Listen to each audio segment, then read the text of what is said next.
Today I'm going to show you how to create this ornate tile pattern using only nodes. And then I'll show you some easy ways that you can UV unwrap this pattern as well if you want to use it on different shaped objects. I'll show you on a sphere, a vase, and a bowl. And this is what our node setup is going to look like.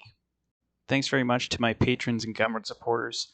If you like what I do, then these are good ways that you can support me, and I really do appreciate the support. I'm going to delete this light and the cube, and I'll bring in a plane. I'm going to change the whole middle area to my shader editor and put that material that was on our cube onto our plane. Hit N to get rid of that shelf on the right. The top right, I'm going to change that to the 3D viewport, make it a little larger, and zoom in, hold down Z and move your mouse up to go into rendered mode. You can see it's kind of dark, so I'm just going to add an HDRI setup. To do that, go to the world properties, and next to color where it's got this yellow circle, click there, go to environment texture, click open, and navigate to where you've got some HDRIs saved. I've got some free ones from HDRI Haven, and I'm going to choose Old Hall 1K. You can see it's in the background there. I'm just going to fix that by changing to the Cycles render engine, going to experimental. We're going to do that for adaptive subdivision. And then if you have access to a GPU, select that as well, because it'll likely be faster. I'm going to go back to the world properties and scroll down, and where it says ray visibility, I'm going to unclick camera. And it's going to be gone from the background, but still continue to light our object. It's just a really fast way to get nice lighting set up. I'm going to enable displacement by coming down to the material properties, scrolling down to where it says settings, and where it says displacement. It says bump only as a default. We just want to change it to something else. Either one of these will work. I'm going to go with displacement and bump. Then to make sure we can actually have displacement, I'm going to go to the modifiers and click on subdivision surface. And then adaptive subdivision, this checkbox here, it'll only be available if we changed to the feature set experimental. If it's set on standard, that option won't be there. So that's why, if you're not seeing that there, that's why it's not appearing. I'm going to go to simple. I don't want the regular Catmull Clark there.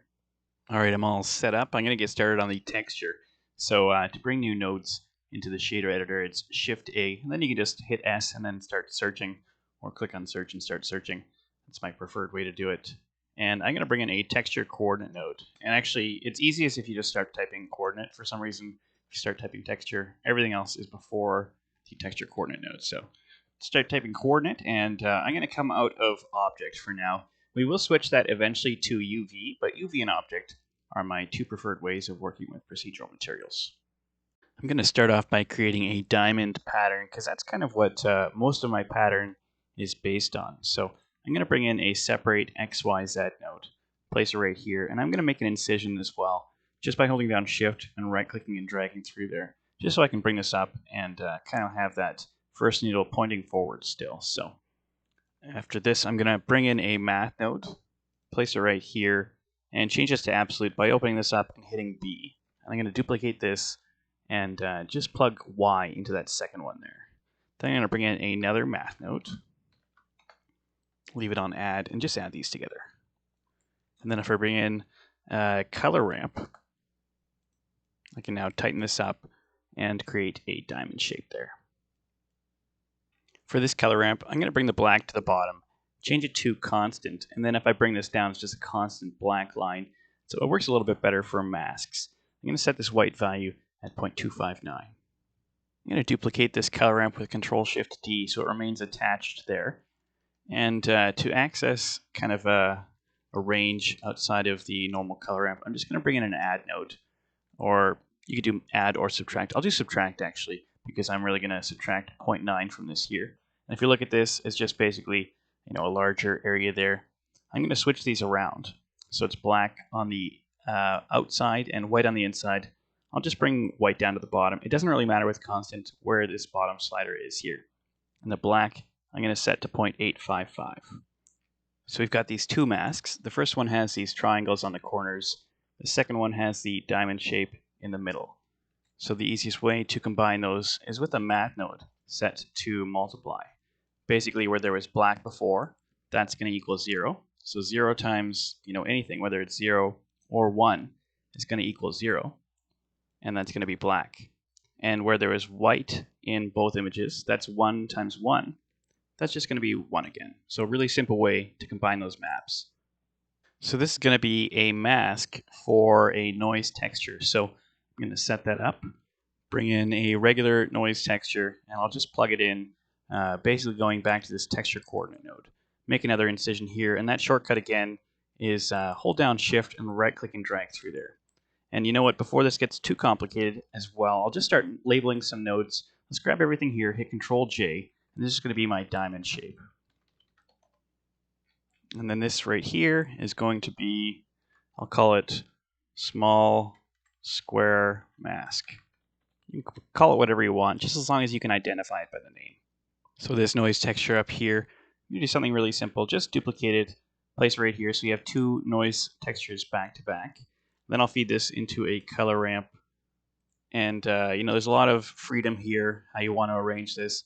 It's kind of up to you what you want to do. You have a certain amount of control, obviously, but you can exercise that control with the black range. So the black I'm going to set to 0.427, and the white I'm going to set to 0.464. And this is going to go into a mix RGB into color 1, and this small square mask is going to go into the factor. So we can see basically where we had those squares, it's just that noise texture. To create some symmetry, I'm going to bring in a vector math node, place it right before this noise texture, and let's change this to absolute. If we do that, it forms two lines of symmetry, one along the X and one along the Y. It does a Z as well. We just can't see it because we're in 2D here. Let's grab all these guys here, hit Control J, and call this something. I'll just call this small square noise. Maybe small square noise pattern. You could go one step further and have some more symmetry here on the other axis, like the diagonal axes, by duplicating this absolute vector math node and bringing in a mapping node. I'm going to place it here and just change the Z rotation to 45 degrees. So you can do this and then basically just change the pattern here to whatever you want, till it's something you like the look of. Obviously a lot of freedom here to fool around with these settings. You can get some really neat things by tweaking some stuff. I'm not going to do that for this tutorial. I liked the look I got without that extra line of symmetry, but if you were wanting to do that, that's how you could set it up. Next, I want to make some red bands around these diamond shapes, and I could make this whole setup over again, but I'm going to take the easy way out. Just make this small square mask into a duplicate here, Control-Shift-D, so it remains attached to this diamond shape node right here, and we can clean it up a bit if we want to make it more readable. This looks pretty good, and we're going to change some stuff around here. This is also going to be red band masks. For this color ramp here, I'm actually going to have white on the bottom. Then this black is going to be set at 0.248. Then we're going to bring in another white, put it up there, another black, put it up there, and one more white, just put it at the top. Let's set this one in the middle at 0.314. This black here is going to be at 0.627, and this black is going to be at 0.689. Let's see what that looks like. We've got this band in the middle. There's the inner red band. There's the outer red band. We're going to do the same thing right here with this second color ramp. I'm going to set this subtract to 0.8 instead of 0.9. And for this color ramp here, we're going to have white on the bottom. Then the black is going to be at 0.5. Bring in a white to go above there, a black to go above there, and then a white to go above there. So let's set that middle flag at 0.568. This black here is going to be at 0.909. And then this last white is going to be at 0.964. So this is our red band mask. We're going to feed this into a mix RGB into the factor. And then this mix RGB is going to go into color 2. Then we can change color 1 to be whatever color we want those bands to be. For my final version, I ended up going with more of kind of a dark red, kind of brown color. And the hex code is 4F2C19. I'm going to grab this red band masks and hit Control-Shift-D. And, I should have done it from this point here. I'll just attach that right there. And we're going to call this red band, or let's go band border displacement. We'll set this up a bit more later. It's basically going to be when we shine a light on this material. I want to have little lines that are along the red edges there that kind of catch the light. We'll set up the color ramps real quick for now, and we'll add it into the displacement line later when we start setting that up. If you select a flag and then you hit the plus button, it's going to insert a flag right below the one you selected, unless you're at the bottom. But basically, if I select this white one and I select one in the middle, it's just going to be a black flag. So I'll select that here, and I'll select this one to get a white flag. I'm going to bring the white just above this one right here, and the black just below that white one right there. And if you look at that, it's basically these two skinny black lines. I'm going to make them a little skinnier, but that's basically the setup we want to go for. Basically something that's just going to displace this a small amount downward at the border of those red bands. Just mostly going to eyeball this. We could do it exact, but I'm only going to do that if it really stands out to me. So I'm just going to bring in a black one and a white one. We'll just add these in just above and below these originals. So again, we get these skinny bands. I'll just try and make this a bit skinnier. Looks good. Then for the bottom one, I'll do the same. Bring in two more of these guys here, the two flags. And if you want to do really slight adjustments, just hold down Shift while you're dragging that across. Set it up there, grab this position, and just hold down Shift while you're dragging this. A little easier to fine tune some stuff. Let's get one more black flag in there.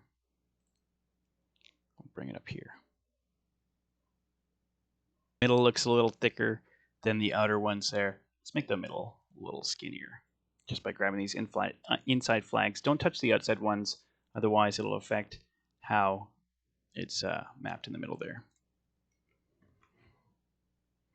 I'm going to grab this band border displacement, Control-Shift-D, just attach this to that node there, and I'm going to reset these color ramps. They've gotten a little complicated, and I'm just going to change them back to constant. I'm going to rename this large noise mask. It's just going to be the mask for the larger noise patterns.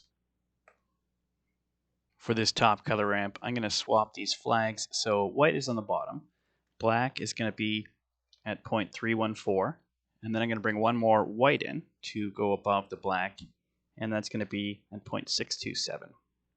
For this bottom color ramp here, I'm going to swap them once again. White's going to go on the bottom, black is going to go at 0.559, and I'll bring one more white in, and that's going to go at 0.914. If we look at this mask, it's basically these bands around the inner circles and around those red borders. And I'm going to duplicate this mix here. This is going to go into the factor, and this guy is going to go into color 2. This mix RGB is going to go into color 2. Let's just leave this at whatever for now. I'll just set it to white, but we're going to feed something in there anyways.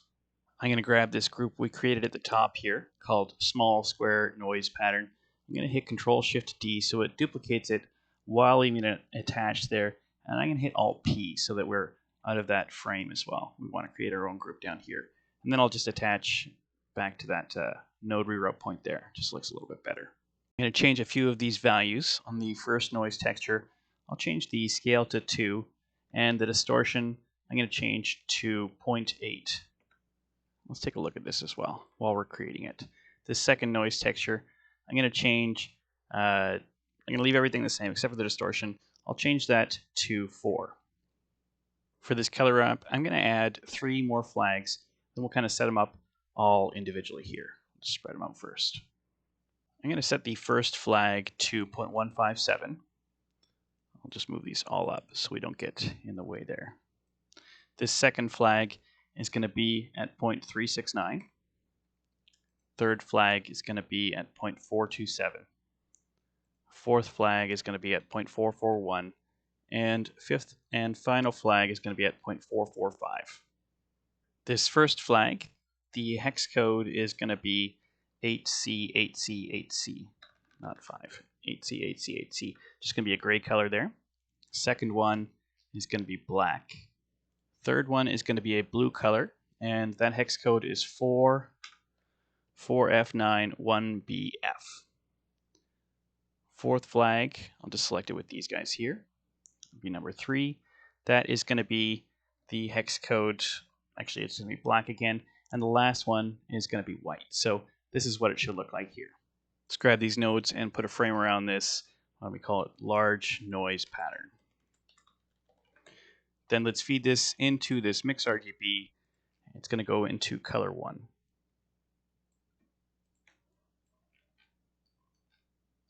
I'm going to make one more mask, and I'm just going to borrow this subtract and color ramp from right here. Shift D and then hit Alt P to remove it from that frame. I'm just going to connect it back to this reroute point, which is going back to this diamond mask up here. I'll zoom in on this color ramp, and we're going to change this black to 0.182, and this white is going to come down to 0.8, not that far down. And then this subtract, we're going to change this to 0.5. If we look at that, it's that missing mask pattern there. Basically, everything that's gray right here is going to be filled in with this final mask right here. And I'm going to call this, we'll call it stripe and noise mask. I'm going to borrow this original small square noise pattern from the top here again. Hit Control Shift D so it duplicates everything while leaving it attached. And I'll just attach it right here.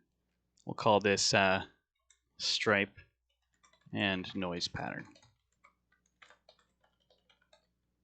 On this color ramp, I'm going to drag the white all the way to the top, and the black is going to come down to 0.036. This first noise texture, I'm going to change the scale to 2 and the detail to 4. And then I'm going to duplicate this color ramp, place it right afterwards, and then hit Control Shift D so we create another one that remains attached to this first one. So now it's just feeding into these two other guys. This top color ramp, I'm going to bring the black to 0.441, and the white is going to come down to 0.399. For this bottom color ramp, I'm going to add 2 points in the middle, and then we'll just set these up. This bottom one, I'm going to set that to 0.357. The second one, I'm going to set to 377.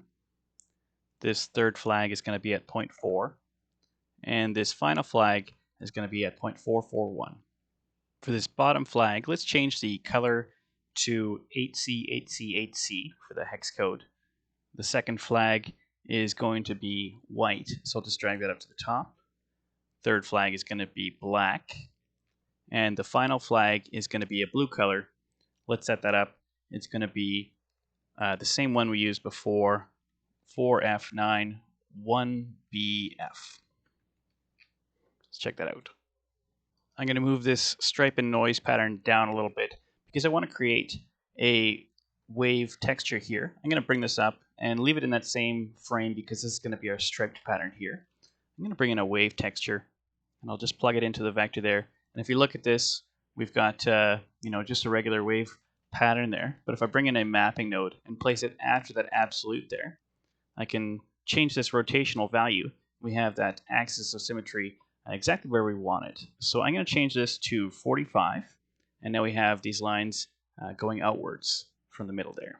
This scale, I'm going to change this to 15, and everything else is going to be the same. I'm going to bring in a color ramp as well.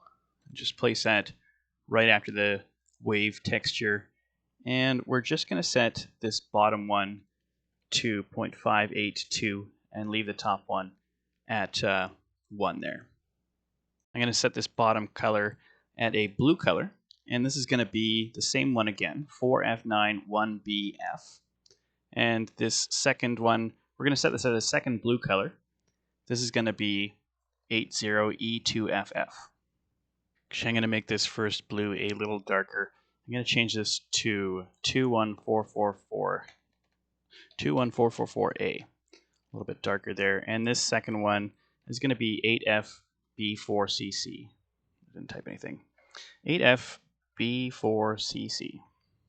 And actually, while we're on this subject, I'm going to change this blue up here as well to a slightly different hex code.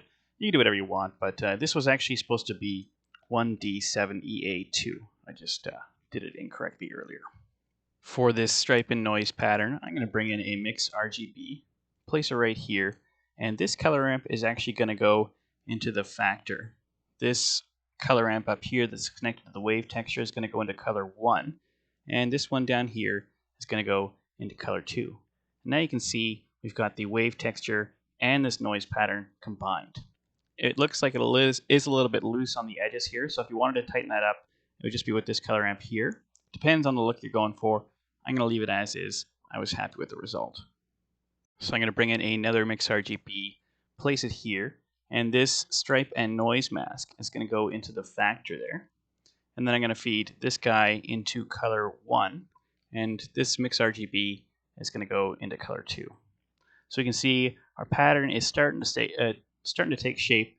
The last thing I want to do is add some black lines that are going to act as little tile displacements there for the tile borders. For that, I'm going to grab this edge here and just do a little incision, bring it down here, and let's bring in a wave texture. I'm going to place that right here, and I'm going to change the scale to 0.314 and not change anything else. You can see when I do that, it sets up a black border on the top, in the middle, and on the bottom. Yeah, bottom, middle, top. And I'm going to duplicate this with Control-Shift-D so it remains attached to this node point here, and bring in a color ramp and place it right here. The black is going to stay on the bottom, and the white is going to come down quite far to 0.009. So it's just a thin black line there. I'm going to duplicate that and put the same on this bottom wave texture. Then I'm going to feed these both into a math node set to multiply. The same thing I did earlier with that first pattern. Didn't mean to hit clamp. And let's feed that into the bottom there.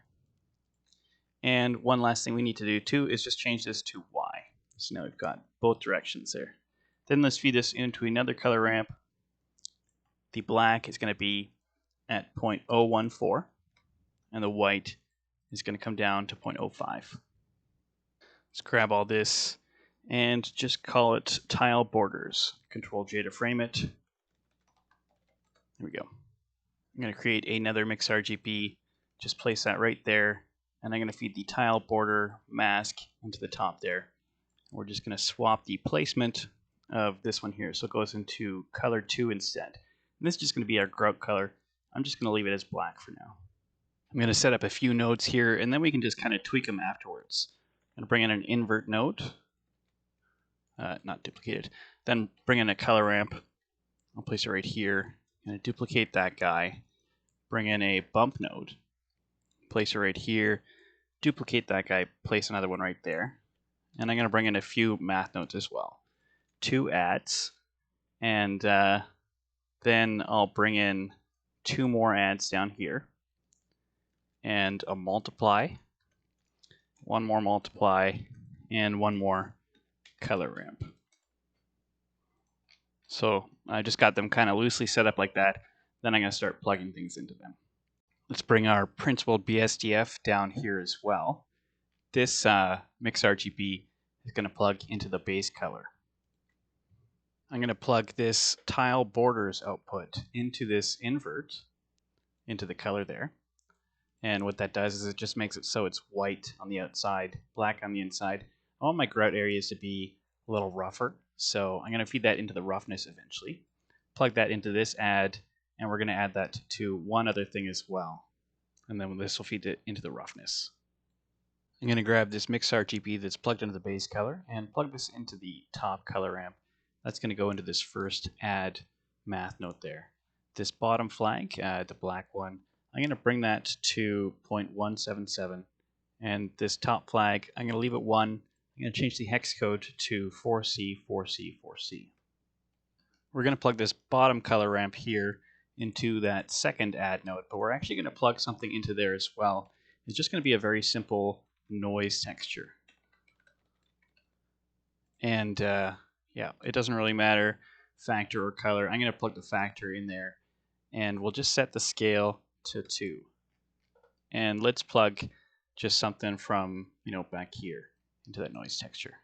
Just make a couple incisions so we can see where it's leading. For this color ramp here, I'm going to change the black flag position to 0.514.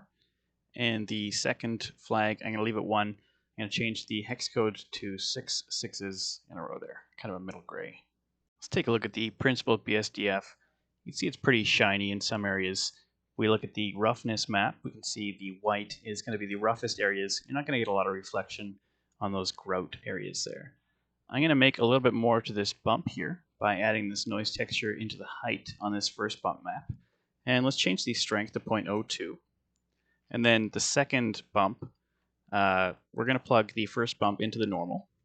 And this color ramp right here, the tile borders, is going to go into the height on that one. Let's take a look at this bump map. We can see a little bit of influence from that noise, most of that influence from the tile borders there. We can plug this into the normal. Let's check that out. Yeah, you can see a little bit of influence, like I said, from the noise. If we wanted that to be more, we could turn this up, maybe 0.1 or something like that. It does start to get a little wavy, so it's your preference, really, how you set that up. The last thing I want to set up is displacement, and that's going to be these remaining 5 nodes down here. So let's take this one map that we didn't really do anything with, the band border displacement. I'm just going to take a look at that, make an incision here, and it's up to you how you want to do this. I'm just going to drag it all the way down because it's kind of nice. If you don't have that selected, you can't really see it in the background there anyways. So I'm going to feed this into this first multiply node and change the value to 1. I'm going to feed this into the bottom of this add node here. And this tile borders mask, or it's not a mask, pardon me, this tile borders displacement here, I'm just going to feed that into the bottom there, or the top, pardon me. So we can see our displacement kind of taking shape. We're basically just adding these two together. This is going to go into the top right here. This color ramp is going to go into this multiply, which I'm going to set at 0.1. And this is going to go into the bottom there. So then this mix RGB that's going into the base color, that's going to go into this bottom color ramp. So let's look at that total displacement there. It's not much coming through from here, just a little bit, just kind of, small amount enough to change the way that the light interacts with the surface here. I'm going to bring in a displacement node and place it right after, and this is going to go into the height. I'm going to set the scale to 0.01. So very small, and yeah, this is going to go into the material output surface, and this guy is going to go into the displacement. So there we go. It should be working for you there. If you orbit around this and just hit tab twice, it'll refresh the view in your viewport. Depending on how much you have it subdivided, it'll look different on your model there. But it's kind of nice, the way the light interacts with these bumps here. You can see it's reflecting off different surfaces. I think it looks really cool, and it tends to work pretty well. The first option you could do is just by duplicating this here, you can just create your own kind of little web of tiles there. But let's look at another option, just kind of tile it without having to duplicate it. To set up the tiling, I'm going to go back to the beginning here to right after my texture coordinate node and bring in a vector math node. I'll just set that right here and set it to scale. I'm going to duplicate this guy and change the second one to fraction. One more node I'm going to bring in is a mapping node. Place it right here. Change the x to -1, the y to -1, and then the x and the y scale are going to be both 2. And there we go. We've got our pattern scaled there. We can change the scale right here, make it bigger or smaller. We could also tab into edit mode and size this up, and it would continue indefinitely. So you might think to trying to put this material on some other objects, maybe a sphere, a vase, or a bowl. Let's try looking at a sphere for a second. So I'm just going to put that material on, and you can see it's still coming from object, and it doesn't really look right from certain angles. From the top it looks good, but from the side it looks kind of stretched. If we plug in UV, it might not be mapped correctly, so in that case what you should do is tab into edit mode. And actually, first of all, I should say this sphere is just a cube set to level 4 with a subdivision surface modifier and a cast modifier. Factor set to 1, that makes it into a sphere. Otherwise, it's not quite a sphere. And then what you can do is you can tab into edit mode, and you can see the cube there. And if you hit U, you have these options: cube projection, cylinder projection, or sphere projection. I find a lot of the time these 3 work, or project from view is great as well. But these 3 can unwrap different shapes really quickly. Sometimes it helps to go into front view just by hitting 1, so you're kind of non-perspective view as well. So you hit U, and in this case I'm going to do cube projection, and it unmaps it pretty well just right off the bat. It looks like a nice repeating pattern for me. Let's try with this vase now. I'm going to put on the same material there. Let's go sphere UV. Get rid of this one. Oh, actually, I'll leave that on there. That's kind of the inside. And for this one, you can kind of see the displacement is affecting that little area there. I'm going to change that just really quick here. Let's just go to this material here, and I'll just turn this displacement down, maybe just from this area from the tile borders. So I don't really have a multiply node coming from there. Let's just add one on there. And I'll change this to like 0.1. There we go. That's better. I'm going to go back to the UV editor, and I've purposely messed up my UVs a little bit there so we can fix them. And I'm just going to select all of these edge loops here. Just go to face select. In fact, I can just grab something in the middle and then hit Control plus a couple times. Have to be over top of the shader editor though. There we go. That's looking good. And then I'm going to go, while I'm dead on in this this view here, go to U and then cylinder projection. And there we go. That actually looks pretty good right off the bat. Then you could size this up if you wanted, but actually the better way to do it would just be to go back to our scale vector math node here and just change the scale right there. I would use whole numbers. 3 is going to look a lot better than 3.1. If you're not dead on with this cylinder here and you go cylinder projection, it's going to be a little wonky, so just make sure that you're dead on unless you want this effect. It's kind of up to you, but you can see it's stretched back here, and from the side it's slanted. So just make sure you hit 1 on the keyboard and make sure you're not in perspective mode when you do that cylinder projection. Forgot to make a new material when I was changing that, so let's go back to this sphere here. Actually, let's change this one here first. So call this vase UV.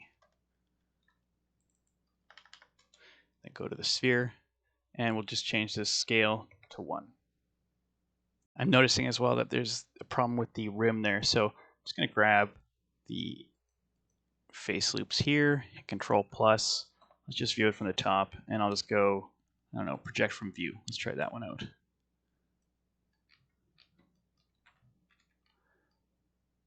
Yeah, I could line them up a little bit, but that looks fine. Actually, let's try sizing this up a little bit.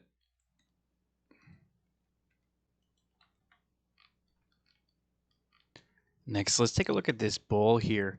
So I just did a smart UV project, which sometimes works, sometimes doesn't really work that well. But for shapes like this, I find it's kind of helpful to make at least 1 or 2 seams. So for the bowl, I'm really going to just do something really simple. I'm going to hit 2 to go into edge select. I'm in edit mode, by the way. And then hit Alt and select that edge loop there. And you can see it goes all the way around. Then hit Control E and go Mark Seam. And if you deselect everything, you should see this red line indicating that there's a seam there. So that's going to help you if you're going to UV unwrap this stuff. And there's a couple options here. Let's go back into edit mode, and let's change this whole middle area to the UV editor. With everything selected in edit mode, I'm going to hit 7 and then period/delete on the number pad to center everything in view, and then hit U and project from view. If we go into rendered mode, we can see it's already unwrapped it pretty nicely. And we can scale that UV map as well if we want to scale it, or go into the shader editor. It has a similar effect. Let's look at another way to unwrap this as well. I'm going to go into face mode in edit mode and click between here while holding down Alt so I can select a ring there. And I'll hit 1 to go into front mode and period to kind of center everything in view, and then hit U, and let's try sphere projection. So what this has done is it's projected all of this here just kind of out in a flat quad style with that seam at the end there. If I go into rendered mode, you can see that face now is kind of out of whack with everything else. So I'm just going to go into solid view here, go into face select. I'm going to select this ring here and then hit Control plus a few times just to select all those rings, and I'll just deselect this one. I'm going to hit 1 and then period/delete to go into front mode and be all centered there. Hit U, and let's go sphere projection. If we go into rendered mode, we can see It's not symmetrical on both axes anymore. It's kind of symmetrical just on one. It's a unique pattern over here and over here instead of repeated 4 times. So that's all for today. Hope you could see what I was doing, and you can see how you would change it around as well. Make it your own unique creation. If you have any questions, let me know, and I'll try and do what I can to clear up any confusion you have. Thanks for watching.